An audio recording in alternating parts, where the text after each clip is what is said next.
Hello friends, my name is Khan and once again welcome back to my YouTube channel Karim classes. दोस्तों, आज के इस video में मैं आपके लिए लेकर आया हूं क्लास 12 की विस्तास बुक का लास्ट चैप्टर, जिसका नाम है memories of childhood.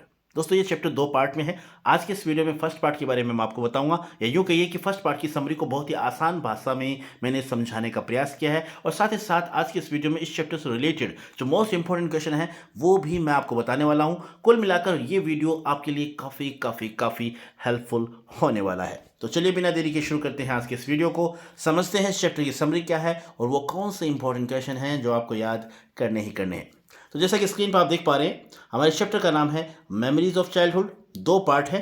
First part discuss करेंगे the cutting of my long hair, और इस चैप्टर के जो राइटर हैं वो हैं जिट कलासा। अब जिट कलासा जो है ये पेन नेम है हमारी राइटर का, ठीक है। इनका जो रियल नेम है वो है जर्ट्रूड सिमोन्स बोनी, और ये जिट कलासा नाम से जो अपना लेखन कार्य है वो करते हैं, ठीक। इतना आपको पता होना चाहिए। अब आगे देखते हैं। Memories of childhood records the experience of two famous writers, यानी ये जो चैप्टर है हमारा मेमोरीज ऑफ चाइल्डहुड, इसमें दो फेमस राइटर्स के अनुभवों को बताया गया है, ठीक है। The first part, the cutting of my long hair, is an autobiographical episode of an American writer Gertrude Simmons Bonnin having pen name Zit Kala Sa. यानी जो फर्स्ट पार्ट है जिसका नाम है the cutting of my long hair, ये एक तरीके से ऑटोबायोग्राफिकल एपिसोड है एक अमेरिकन राइटर का जिनका नाम है जर्ट्रूड सिमोन्स बोनिन, और ये जिट कलासा के नाम से जो है अपना लेखन कार्य करती है, ठीक है। हमारी जो राइटर हैं वो वैसे इनके माता पिता भारतीय के थे, लेकिन जो राइटर है हमारी, इनका जन्म अमेरिका में हुआ था। एक तरीके से नेटिव अमेरिकन है, ठीक है। इतना आपको पता होना चाहिए। अब आगे देखते हैं। ये देख लेते हैं या कि क्या कुछ बताया गया इस चैप्टर के अंदर, वो देख लेते हैं। The story describes the partial treatment given to her by the upper section of the society. यानी एक तरीके से इस कहानी में भी, इस चैप्टर के अंदर जो हमारी राइटर है वो बताती हैं कि किस तरीके से उनके साथ जो है भेदभावपूर्ण व्यवहार किया जाता है अपर सोसाइटी के द्वारा। यानी जो समाज का जो उच्च वर्ग है वो किस तरीके से lower people, lower caste people जो है, लोअर सोसाइटी जो है, लोअर सेक्शन जो है, उनके साथ किस तरीके से भेदभावपूर्ण व्यवहार करते हैं, बर्ताव करते हैं। तो उस चीज़ को कहीं ना कहीं इस चैप्टर में लेखिका के द्वारा दर्शाने की कोशिश की गई है। क्या वो पेनफुल इंसिडेंट थी जिसका डिस्क्रिप्शन इस चैप्टर में दिया गया, वो देख लेते हैं। बस यही जो इस चैप्टर का इंपॉर्टेंट पार्ट है, और एग्जाम में इससे ही रिलेटेड क्वेश्चन पूछे जाते हैं। तो क्या था? It is the painful description of the author who had to suffer during her hostel life. यानी जो हमारी लेखिका हैं जिट कलासा, वो अपने जीवन की, यानी वो जब अमेरिका में थी तो जब वो अपने हॉस्टल लाइफ का वो जिक्र करती हैं कि हॉस्टल लाइफ के दौरान, हॉस्टल में रहने के दौरान उनके साथ एक बहुत ही पेनफुल इंसिडेंट होता है। तो उस पेनफुल इंसिडेंट को वो डिस्क्राइब कर रही है। यहाँ पर इस चैप्टर में उन्होंने उसका डिस्क्रिप्शन दिया है। वो बताती हैं, हर boarding school Carlisle Indian school was situated in the land of apples America. यानी वो जिस स्कूल में रहती थी, जिस बोर्डिंग स्कूल में वो रहती थी, उस स्कूल का नाम था कार्लिजल इंडियन स्कूल, और जो कि अमेरिका में स्थित था। It was her first day in the school. अब वो बताती हैं कि जब उनका स्कूल में पहला दिन था, यानी जो पहली बार जब स्कूल में गई थी, पहला जब उनका स्कूल में दिन था, सी वॉज फीलिंग स्ट्रेस। तो उस दिन वो काफ़ी तनाव महसूस कर रही थी, काफ़ी ऑकवर्ड महसूस कर रही थी। The children were taken to a hall for breakfast. उस दिन उसने देखा, यानी हमारी जो लेखिका है उन्होंने देखा कि जो बच्चे हैं वहाँ, उन बच्चों को ब्रेकफास्ट के लिए हॉल में ले जाया जा रहा है। The writer was unaware of the table manners followed at such assemblies.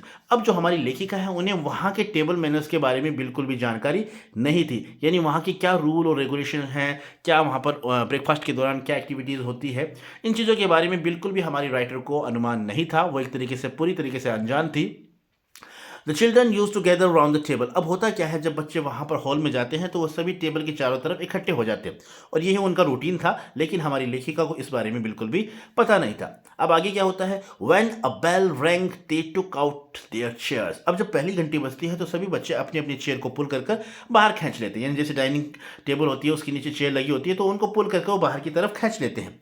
Then with the ringing of second bell they sat on the chair. और जैसे ही सेकंड बेल बजती है तो वो चेयर पर बैठ जाते हैं। Finally after the ringing of third bell they picked up knife and fork and began eating. और जैसे ही थर्ड बेल बजती है वो सभी खाना स्टार्ट कर देते हैं, यानी ये वहाँ का रूल था। लेकिन जो हमारी लेखिका है उन्हें इसके बारे में बिल्कुल भी नहीं पता था। अब होता क्या है, वहाँ पर वो काफ़ी जो है इंसल्टेड फील करती हैं। क्यों करती हैं? क्योंकि जब वो पहली बेल बजती है तो उन्हें समझ में नहीं आता और वो अपनी चेयर को पुल करके बैठ जाती हैं, जबकि दूसरे बच्चे जो होते हैं वो चेयर को पुल करते हैं, बैठते नहीं है। और जब सेकंड बेल बजती है तो जब लेखिका देखती है कि पहली बेल बजने के बाद में वो बैठ गई हैं और बाकी सभी खड़े हैं, तो वो जैसे ही सेकंड बेल बज, उसका तो खड़ा होना होता है और इतने में सेकंड बेल बज जाती है, तो वो तो खड़ी होती है और सेकंड बेल बजते ही बाकी के सभी बच्चे बैठ जाते हैं। तो इस तरीके से जब वो ये सिचुएशन वहाँ पर देखती है तो वो काफ़ी ऑकवर्ड फील करती है, काफ़ी इंसल्टेड फील करती है। तो ये एक तरीके से उनकी उसको वो काफ़ी जो है एक तरीके से बेइज्जती सी महसूस करती है। तो ये सिचुएशन उनके सामने क्रिएट होती है। एक तो ये बात थी।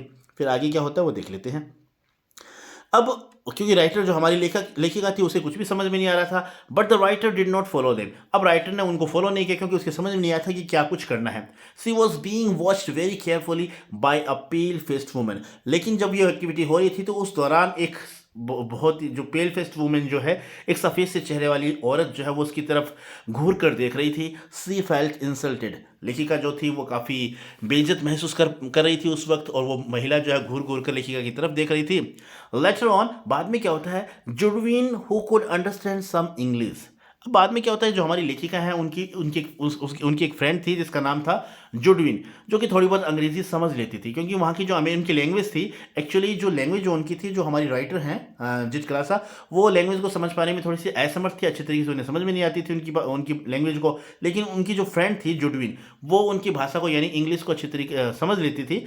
तो वो क्या कहती है, वो अपनी जो राइटर है हमारी जित क्लासा उनको बताती है आकर, told that their long hair would be cut short, but the writer who had learned from her mother that cutting of hair was considered a sign of cowardice decided to rebel against that rule. तो जो हमारी writer हैं जित क्लासा, उनकी जो friend थी जुडविन, जो थोड़ी बहुत अंग्रेजी समझ लेती थी, तो वो उनको बात करते हुए सुनती है और यही बात वो आकर अपनी फ्रेंड को बताती है, यानी हमारी राइटर को बताती है कि तुम्हारी जो लंबे लंबे बाल हैं इन्हें काट दिया जाएगा। और जब उसे इस बात का पता चलता है, यानी राइटर को जब इस बात का पता चलता है, तो वो काफ़ी उदास होती है, क्योंकि उसने ऐसा सुना था, उसने सीखा था अपनी मम्मी से, अपनी माता से, ये बात सीखी थी अपनी माँ से कि जो बाल काटना जो है वो एक तरीके से कायरता का प्रतीक है, यानी बाल जो कटवाना वो एक तरीके से कायरता का प्रतीक है। तो वो कहती है कि वो इस चीज़ का विरोध करेगी, भाई वो अपने बाल नहीं कटवाएगी। ऐसे वो अपनी फ्रेंड को कहती है कि वो जहाँ तक हो सकेगा वो इस बात का विरोध करेगी, इस कार्य का विरोध करेगी और वो अपने बाल नहीं कटवाएगी। ठीक है।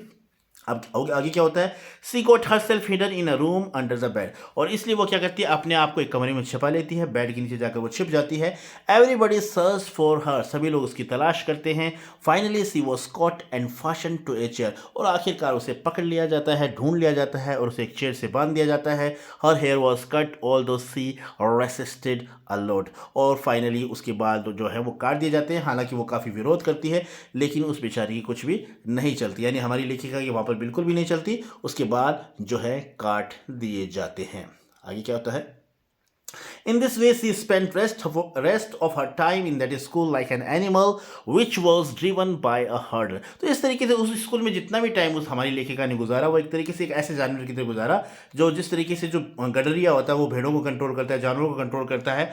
तो उसी तरीके से उन्हें हमारी जो लेखिका थी वो भी एक तरीके से नियंत्रित वातावरण में उसने बाकी का जितना भी समय वहाँ पर गुजारा, नियंत्रित वातावरण में गुजारा। उसको किसी भी तरह की आज़ादी नहीं थी, एक तरीके से घुटन के माहौल में उसने वहाँ अपना जो है जीवन गुजारा।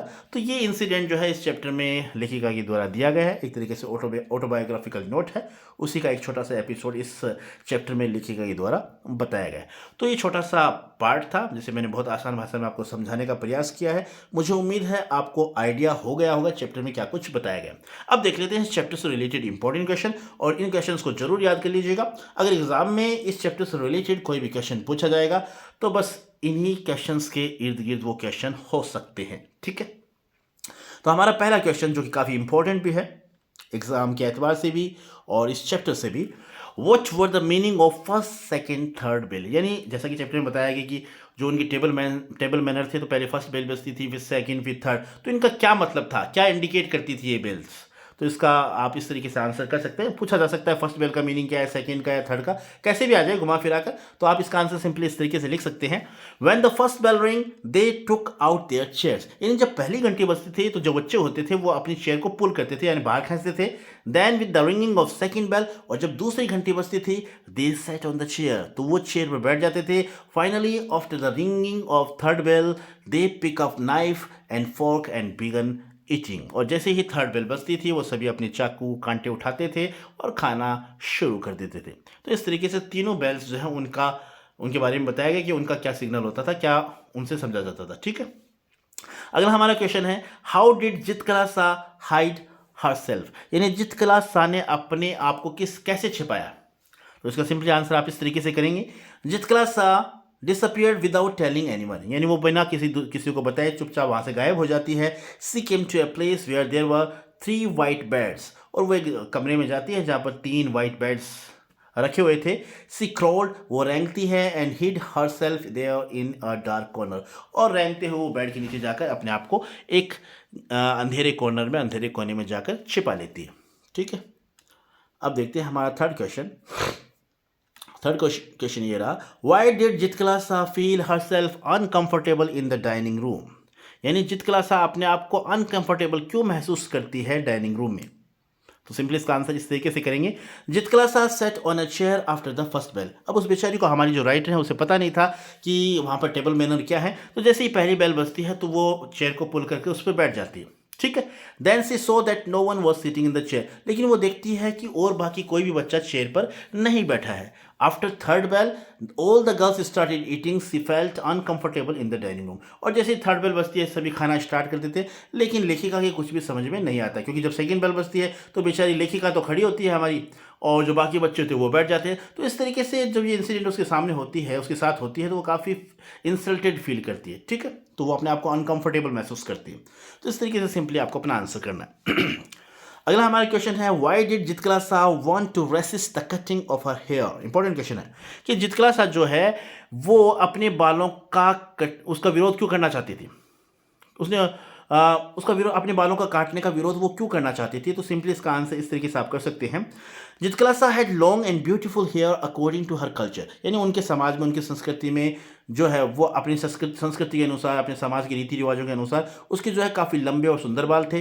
Those who had long hair were considered brave, और ऐसा माना जाता था कि जिनके लंबे बाल होते हैं वो बहादुर होते हैं। ठीक है, when they came to cut them, लेकिन जब वो जो लोग थे वहाँ, जो वहाँ के स्टाफ सदस्य थे, जो लोग थे, जब उनके बाल काटने को, उसके बाल काटने को आते हैं, सी रेसिस्टेड एट द टाइम, तो वो वहाँ पर विरोध करती है। विरोध करने का कारण यही था क्योंकि उसकी माँ ने उसको, यानी हमारी जो लेखिका है, उसकी माँ ने उसे बताया था कि जो बड़े बड़े बाल रखना एक तरीके से बहादुरी का प्रतीक है और बालों का कटना कायरता का प्रतीक है। तो ये बात जो है उसके जहन में बैठी हुई थी, इसलिए वो इस बात का, बाल कटने का विरोध करती है। ठीक है, अब देखते हैं हमारा क्वेश्चन नंबर 5। क्वेश्चन नंबर 5 ये रहा, हाउ डिड जितकला सा फील हर सेल्फ ह्यूमिलिएटेड इन हर न्यू प्लेस, यानी वो कैसे अपमानित महसूस करती है, उस नई जगह पर वो अपने आप को कैसे अपमानित महसूस करती है। तो सिंपली आप इस तरीके से लिखेंगे, जितकला सा बिगिन टू फील अलोन, यानी वो काफ़ी अकेलापन महसूस करती है। हर हेयर वॉज कट, उनके बाल, उसके जो बाल थे वो काट दिए गए थे। Her mother was not there to console her, और ना वहाँ पर उनकी माँ थी जो उसे सांत्वना दे सके। इन हर न्यू प्लेस, उस नई जगह पर, सी felt like an animal which was driven by a hard man, उसे ऐसा लग रहा था कि उसकी हालत एक ऐसे जानवर की तरह हो गई है जिसे किसी कठोर आदमी के द्वारा नियंत्रित किया गया हो। ठीक, तो इस तरीके से वो बहुत ही वहां पर ह्यूमिलिएटेड, अपमानित महसूस करती है। Question number 6, what terrible warning was given by Judewin to the narrator, यानी जो हमारी लेखिका है जितकला सा, उसको उसकी फ्रेंड, यानी जिसका नाम है जुडविन, वो क्या वार्निंग देती है। तो ये आंसर हो जाएगा, जुडविन was a friend of Zitkala सा, जुडविन जो है वो हमारी राइटर की दोस्त है। She over hear to talk of the pale faced woman about cutting the hair of Zitkala Sa, जब वो सुनती है, यानी जितकला सा के बालों के कटने के बारे में, वो जब उस सफ़ेद चेहरे वाली महिला को बातें करते हुए सुनती है, she told this terrible warning to her friend in the morning, तो वो ये बात जो है अपनी दोस्त को सुबह बताती है कि भाई ऐसा ऐसा मामला हो रहा है और जल्द ही तेरे बाल जो है वो काट दिए जाएंगे। ठीक है, अब क्वेश्चन नंबर 7 क्वेश्चन नंबर 7 ये रहा, In what way did Jitkalasa rebel to save her hair from being single? यानी किस तरीके से अपने बालों को काटे जाने, यानी किस तरीके से वो विरोध करती है अपने बालों को बचाने के लिए। अपने बालों को जब उसके बाल काटे जा रहे थे तो इनको बचाने के लिए वो किस तरीके से विरोध करती है। तो इसका सिंपली आंसर आप इस तरीके से लिखेंगे, द नरेटर डिसअपियर्ड अननोटिस्ड। जो हमारी लेखिका है वो भी किसी की भी नज़रों में, बिना किसी की नज़रों में आए वो वहाँ से गायब हो जाती है। She crawled under a bed and hurt and hid herself in a dark corner. और वो रेंगती हुई बेड के नीचे चली जाती है और अपने आप को एक अंधेरे कोने में छिपा लेती है। She was sown found out, लेकिन क्या होता है, जल्द ही उसे ढूंढ लिया जाता है। She kicked and scratch them when they were trying to drag her from the corner. वो काफ़ी अपने आप को छुड़ाने का प्रयास भी करती है, वो लाते मारती है बेचारी, स्क्रैच करती है, खरोंचे यानी एक दूसरे को स्क्रैच करती है। जब उसे वो लोग जो है उस बेड के नीचे से घसीट कर, कोने में से घसीट कर नीचे ले जा रहे होते हैं, तो वो उसका एक लोगों को खरोंचे मारती है, लाते मारती है, लेकिन सब कुछ व्यर्थ जाता है, कोई भी उसकी नहीं सुनता और उस बेचारी की एक भी नहीं चलती है। She was tied to a chair, और फाइनली उसे नीचे ले जाकर चेयर से बांध दिया जाता है। She tried to move her head side by side, और वो अपनी गर्दन सर को हिलाने काफ़ी हिलाती है, काफ़ी कोशिश करती है कि उसके बाल ना काटे जाएँ। Ultimately she failed and her hair was cut, और आखिरकार वो अपने इस प्रयास में असफल रहती है और उसके बाल जो है काट दिए जाते हैं। ठीक है, अब देखते हैं लास्ट क्वेश्चन। लास्ट क्वेश्चन ये रहा, how is Zitkala-Sa ultimately lose her distinct cultural identity, यानी कैसे वो अपनी सांस्कृतिक पहचान को खो देती है। तो सिंपली आप इसका आंसर इस तरीके से करेंगे, it was the culture in Zitkala-Sa society that only brave could keep long hair, those who had short hair were coward. यानी उनके समाज में ये मान्यता थी कि बहादुर होते हैं ना, उन्हीं के लंबे बाल होते हैं, यानी लंबे बाल वही रखते हैं जो बहादुर होते हैं, और जिनके बाल छोटे होते हैं ना वो कायर होते हैं। जितकलासा हैड लॉन्ग हेयर, और जितकलासा जो थी उसके काफ़ी लंबे लंबे बाल थे। One morning her friend Judewin warned her that the pale faced woman was planning to cut her hair. और एक सुबह उसकी जो दोस्त है जोडविन आकर उसे बताती है कि वो जो सफ़ेद चेहरे वाली जो औरत है ना, वो तुम्हारे बाल काटने की योजना बना रही है। The lady took Zitkala-Sa downstairs, अब वो महिला जितकलासा को नीचे ले जाती है। She with the help of others, और दूसरे लोगों की मदद से कट हर थिक ब्रेड, उसकी जो मोटी चोटी थी, उसके जो बाल थे, उसे काट दिया जाता है। Thus she lost her own cultural identity, और इस तरीके से जो हमारी राइटर हैं जितकलासा, वो अपनी सांस्कृतिक पहचान खो देती है। ठीक है, तो ये 8 क्वेश्चन थे इस चैप्टर से, जो कि अपने आप में काफ़ी इंपॉर्टेंट है। अगर एग्जाम में इस चैप्टर से कोई भी क्वेश्चन पूछा जाता है तो इनसे बाहर कुछ नहीं आने वाला है। समरी भी मैंने बहुत आसान भाषा में आपको समझाने का प्रयास किया है। ठीक है, so this is all about the video. I hope you like this video, and if you did, please give it a like and share with your friends and siblings who are especially in 12th class. Once again, thank you so much for watching this video till the very end. See you soon in next video. Till then, take care of yourself. Keep watching, keep growing, keep learning, keep smiling. Once again, thank you. Have a nice day.